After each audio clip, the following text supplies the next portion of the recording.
everyone, my name is Alyssa Sarmiento and I will be presenting my topic on the socioeconomic and health disparities within the Native American community. So I wanted to go over a brief history with you guys. They have a past of constant dehumanization within their community. So as we all know, the Native American nations were already here prior to their colonization. They were already here for thousands of years, and there were over 600 societies with a population of over 60 million people before Columbus. These European nations were able to invade their territory under the Constitution and under Manifest Destiny, which allowed them to seek out new land and conquer these already inhabited territories through forceful manners, violent acts, and dehumanization against these people.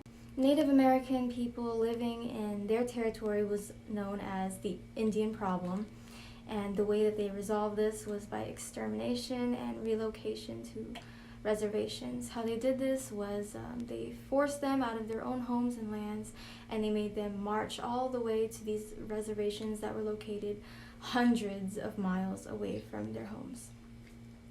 And between the time of 1492 and 1600, 90% of their population were killed due to violence and new diseases that the Europeans spread into their land. Some socioeconomic inequalities that they faced are low employment rate compared to Americans. Their employment rate is 8.9% compared to that of Americans, which is 4.9%. They have a low annual income of 11K to 29K, with 26% of them living in poverty. They have the highest levels of poverty compared to all ethnic groups here in the United States, and Native American men and women are incarcerated at higher rates than white men and women.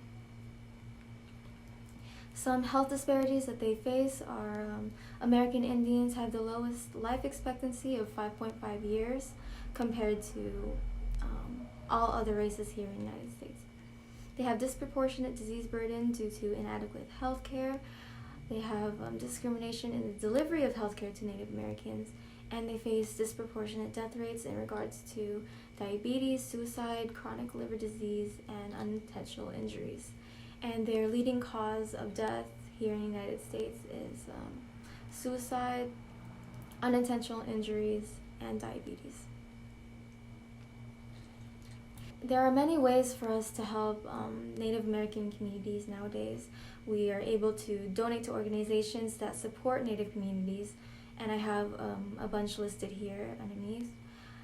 We can volunteer on a reservation. We can visit globalvolunteers.org or call this number that I've provided here.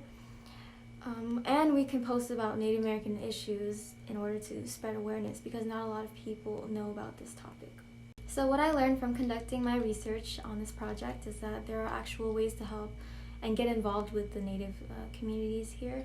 I didn't know prior to this project that we were able to visit certain reservations and provide our help, pay our respects to their culture, and be educated on things that they need help with.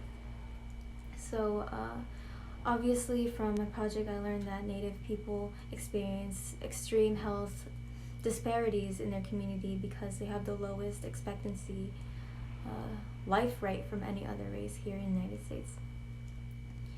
And they have the highest rates of socioeconomic disparities too, because 26.6% of them are in poverty and they live without proper sanitation and clean drinking water sources. So how I felt in conducting my research, I felt very infuriated and devastated learning some of this information.